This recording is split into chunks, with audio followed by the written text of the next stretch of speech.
In this guide, I'm going to show you how you can read deleted messages here on WhatsApp. If you do find this guide helpful, make sure to like the video and subscribe to the channel with all notifications on. It really does help the channel. It lets us know that you want more content like this. And if at any point throughout this guide you do have any questions, don't hesitate to ask us down in the comment section below and we can help you out further. I'm going to be doing my best to reply to every single comment down there. Now, when someone does delete a message, it can be very frustrating, but there's actually a simple trick to see what they went ahead and wrote. Simply first close WhatsApp completely and open up your phone settings. And what you're going to want to do is actually scroll down on this page until you see the options for notifications.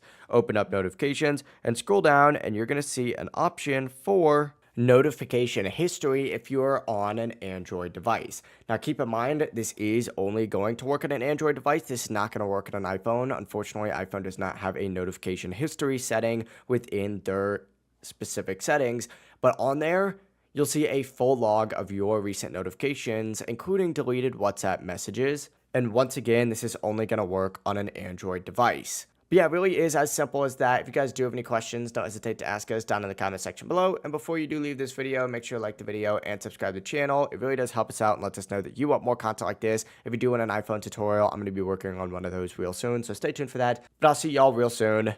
Peace.